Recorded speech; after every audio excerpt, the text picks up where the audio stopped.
Analysis of a homotetrameric protein and a double-stranded DNA that has been incubated in a standard buffer on native gels revealed that they migrated true to their physical states, tetrameric nature of the protein and the double-stranded nature of the DNA. Following hypotheses were made for the effect of adding high salt to the incubation mix and subsequent analysis of native gels. अब इस question में ये क्या कह रहा है? इस question में कह रहा है कि हमारे पास एक हेट्रोटेट्रामेरिक प्रोटीन है, यानी कि 4 मोनोमर्स का एक प्रोटीन है जिसकी चारों सब यूनिट्स सेम है। अब ये इसमें क्वेश्चन में ये नहीं बताया कि ये चारों सब यूनिट्स किस तरह की बॉन्डिंग से अटैच्ड हैं, किस तरह की बॉन्डिंग इनके बीच में बाइंड जिनको कर रही है। दूसरा बोल रहा है कि एक हमारे पास एक डीएनए का स्ट्रक्चर है, डबल स्ट्रैंडेड डीएनए का स्ट्रक्चर, जिसको हमने अगर नॉर्मल इनका आपने नेटिव जेल पे चलाया है तो they are migrating true to their nature, यानी कि जैसे अगर आपका एक नेटिव जेल है तो जो टेट्रामर जो प्रोटीन का अगर हम बात करते हैं प्रोटीन के लिए, वो जो उसका नॉर्मल इसके साइज़ के अकॉर्डिंग वो जो उसका नॉर्मल साइज़ है उसके अकॉर्डिंग चल रहा है। डीएनए जो उसका नेचुरल साइज़ है वो उसके अकॉर्डिंग चल रहा है। ठीक है, अब ये क्या बोल रहे हैं कि अब इन्होंने इन दोनों मॉलिक्यूल्स को सॉल्ट का ट्रीटमेंट दिया है। अब सॉल्ट का ट्रीटमेंट देने के होने के बाद इन्होंने फिर से इसका नेटिव पेज चलाया है या कोई नेटिव जेल्स चलाए हैं, तो उसमें ये पूछ रहे हैं कि कैसे बिहेव करेंगे। तो एक तो ये बात इसमें होनी चाहिए कि जब जैसे सॉल्ट की कॉन्सेंट्रेशन बढ़ती है किसी भी सॉल्यूशन में, तो डीएनए के ऊपर एक चार्ज शील्डिंग का फिनोमेना है जो एक्टिवेट हो जाता है, जिसकी वजह से वो सॉल्ट का उसके ऊपर कोई इफेक्ट नहीं पड़ता है। तो यानी कि अगर हम डबल स्टैंडर्ड डीएनए को किसी सॉल्ट सॉल्यूशन में डालेंगे, हाई सॉल्ट सॉल्यूशन में, तो वो हमेशा डबल स्टैंडर्ड ही रहेगा। तो इस इंफॉर्मेशन के बेसिस पे हम देखते हैं कि इसमें से कौन सा ऑप्शन हम टेक आउट कर सकते हैं। एक है the protein would migrate as homotetramer and DNA in double standard form, ये सही हो सकता है। दूसरा DNA in double standard form, ये भी सही हो सकता है। बाकी के ये दो ऑप्शन है कि डीएनए इज सिंगल स्टैंडर्ड, ये दोनों ऑप्शन हम क्रॉस कर सकते हैं basis of this small information. अब क्या कह रहा है कि अब हम बात करते हैं ये प्रोटीन मॉलिक्यूल की, ये प्रोटीन कैसे माइग्रेट करेगा। अब क्योंकि ये हमारे पास ये इन्फॉर्मेशन नहीं है कि ये जो टेट्रामर है इसमें आपस में जो मोनोमर्स यूनिट है वो किस बाइंडिंग से है, कौन सी बाइंडिंग फोर्स है जो उनको बाइंड कर रही है, कौन सा बॉन्ड है जिसमें बॉन्डिंग अटैच हो रखे हैं वो। तो हम दोनों केसेस लेकर चल सकते हैं। इस केस में कि हाई सॉल्ट कॉन्सेंट्रेशन में उस बॉन्डिंग पे कोई फ़र्क नहीं पड़ेगा और उस बॉन्डिंग पे कोई फ़र्क पड़ेगा, और ईच मोनोमर अपने अलग अलग मॉलिक्यूलर वेट के हिसाब से माइग्रेट करेगा। क्योंकि इन चारों का मॉलिक्यूलर वेट अलग अलग हो भी सकता है, तो हो सकता है कि चार अलग अलग पोजीशन पे शो करें।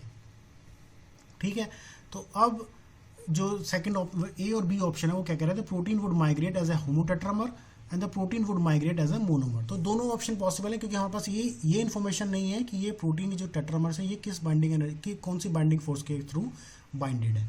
तो ऑप्शन ए और बी हमारे पास बचते हैं क्योंकि सी एंड डी हमने कैंसिल कर दिए थे, और ऑप्शन ए और बी का ही एक ऑप्शन बचा हुआ है क्योंकि सी और डी अगर हमने कैंसिल कर दिया तो बी सी वाला ऑप्शन चला गया, सी डी वाला ऑप्शन चला गया और ए डी वाला ऑप्शन भी चला गया क्योंकि सी और डी हमने कैंसिल कर दिया। तो हमारे पास एक ही ऑप्शन बचता है ए और बी, और यही हमारा करेक्ट आंसर है।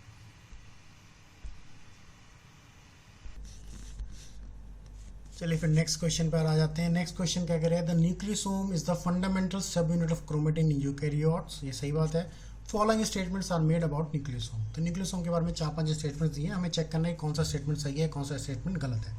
पहला है, generally a typical nucleosome contains approximately 200 base pair of DNA and 2 copies of each histone H2A, H2B, H3 and H4। ये बात सही है क्योंकि अप्रॉक्सीमेटली जो जनरली बात करी गई है, कोई स्ट्रिक्ट किसी एक्सेप्शन की बात नहीं करी गई है इस केस में।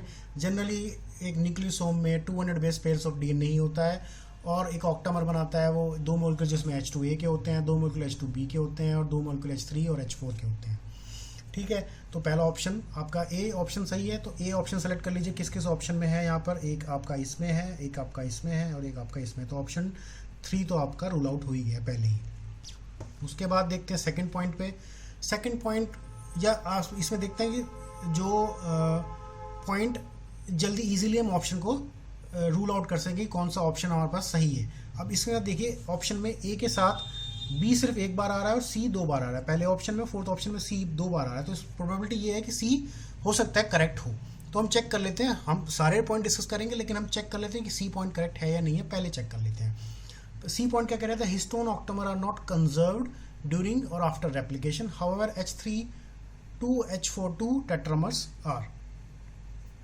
तो अब इसमें क्या कह रहा है कि the histone octamers are not conserved, ये बात उनकी सही है क्योंकि जो है H3 है और H4 है जो कंजर्व्ड मॉलिक्यूल्स नहीं है। क्योंकि आपका जो हमने देखा है जैसे डीएनए में भी सेमी कंजर्वेटिव रेप्लिकेशन होता है, ऐसे ही हिस्टोन्स में भी जो आपका जो कंजर्व्ड रेप्लिकेशन नहीं होता उसमें कुछ एक्सेप्शंस भी मिलती हैं। उसके बाद तो अब आपका ऑप्शन ए और सी हो गया, तो अब आपके पास डी और ई में से चेक करने के लिए बचा है ऑप्शन डी और ई में से आप कौन सा ऑप्शन सेलेक्ट करें। ये ई है और डी है, तो ई और डी में अगर आपके पास कोई भी एक की भी इंफॉर्मेशन होगी तो आपको आपके पास आंसर मिल जाएगा। अब ये कह रहे हैं कि variants have been identified for all core histone except H3। तो ये कह रहा है कि जितने भी हमारे पास हिस्टोन्स हैं H2, H1, H2A, H2B, H3, H4 जो हमारे पास हिस्टोन्स हैं उनके वेरिएंट्स हमारे पास आइडेंटिफाइड हो चुके हैं एक्सेप्ट H3। तो ये बात सही है कि हमारे पास H2 के भी वेरिएंट्स हैं। H2 का हमारे पास वेरिएंट है H2A और H2B। ऐसे ही हमारे पास H3, H4 के भी वेरिएंट्स हमारे पास पहले आइडेंटिफाइड नहीं थे, लेकिन अब तो H4 के भी वेरिएंट्स कुछ स्टडीज़ ऐसी आ गई हैं जिसमें H4 के वेरिएंट्स भी आइडेंटिफाई कर लिए गए हैं। तो ये चीज़ गलत है इसमें कि आपके पास variants have been identified for all core histone except H3। H3 के भी हमारे पास वेरिएंट्स अवेलेबल है, तो ये ऑप्शन डी ऑप्शन हमारे पास गलत हो गया। तो इसी के साथ हमारे पास सिर्फ ऑप्शन ए ही बचता है 1, इसमें ए, सी और ई करेक्ट है। जिसमें ई पॉइंट देख लेते हैं क्या कह रहा है, while wrapping around core histone the structure of DNA is altered at the middle of nucleosome. ये बात सही है। Core particle and exhibit increase number of base pair per turn, ये बात सही है। इसमें अप्रॉक्सीमेटली 11 का नंबर इंक्रीज हो जाता है, तो ये ई पॉइंट भी सही है। तो हमारे पास जो ऑप्शन ए है, ई फर्स्ट ऑप्शन है ACE वाला, ये ऑप्शन हमारे पास सही है।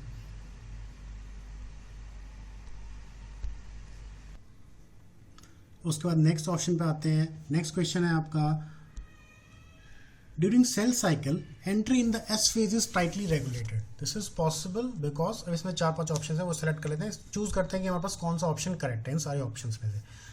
ये पहला ऑप्शन है आपका APC anaphase promoting complex promotes ubiquitination of S phase cycling and mitotic cycling, marking them from proteolysis at the mitotic exit। ये बात सही है कि anaphase promoting complex S phase cyclings का ubiquitination करता है, उसके बाद प्रोटीलाइसिस एट द माइटोटिक एग्जिट भी वो काम करता है।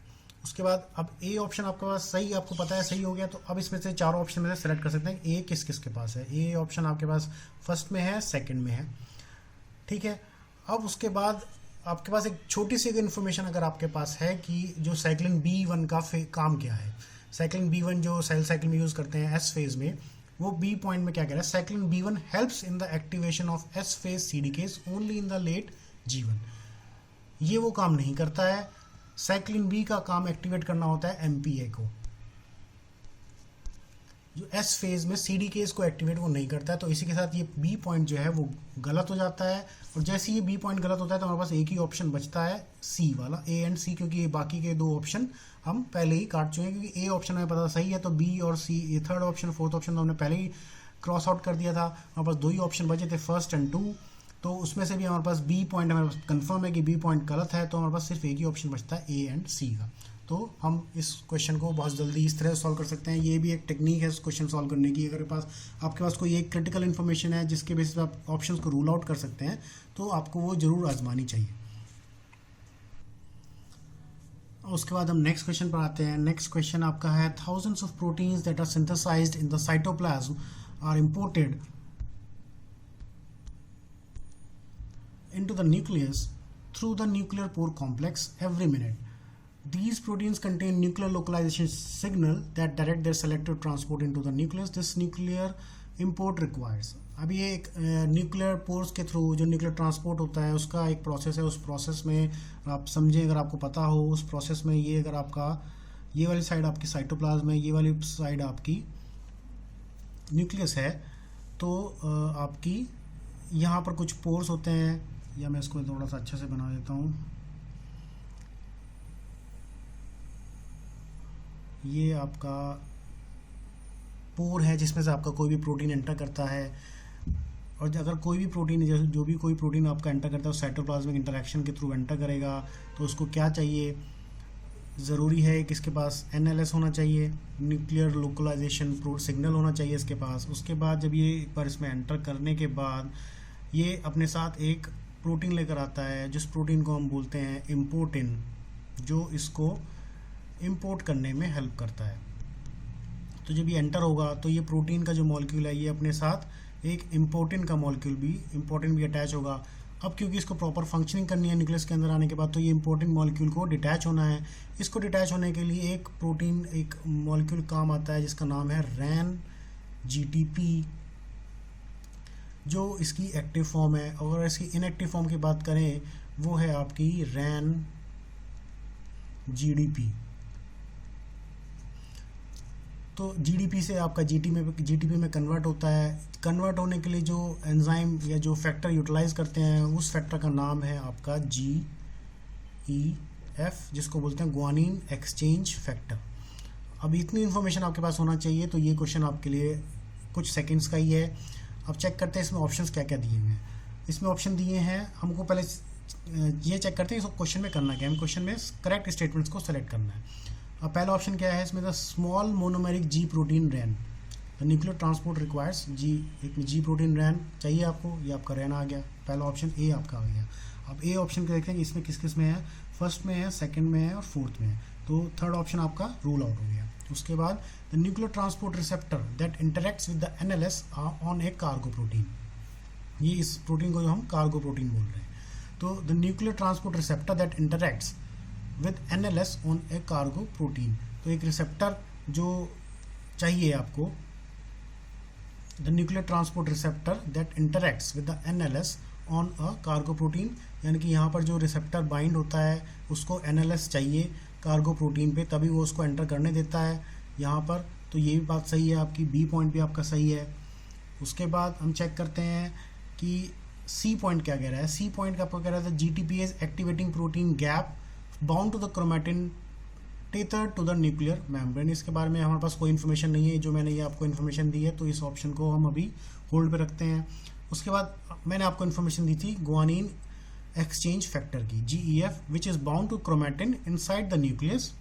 तो यहाँ आपका जो GEF की इन्फॉर्मेशन है आपके पास कि रैन एक्टिव फॉर्म में कन्वर्ट करने के लिए आपको GEF चाहिए, तो यानी कि GEF भी आपको रिक्वायरमेंट है इस न्यूक्लियर ट्रांसपोर्ट को एग्जिबिट करने के लिए। तो आपके पास ऑप्शन ए आ गया है, आपके पास ऑप्शन बी आ गया है, और जैसे आपके पास ऑप्शन बी आया है तो उसके पास आपके पास सिर्फ एक ही ऑप्शन बचता था ABD, यानी कि सेकंड ऑप्शन, लेकिन फिर भी हमने डी ऑप्शन को सेलेक्ट कर लिया, चूज़ कर लिया, ये देखते हुए कि इसमें ऑप्शन मतलब वैल्यू जो है इसकी सही दी है, इसमें जो स्टेटमेंट है वो सही है कि GEF हमें चाहिए। तो इस केस में हमारा ऑप्शन 2 है।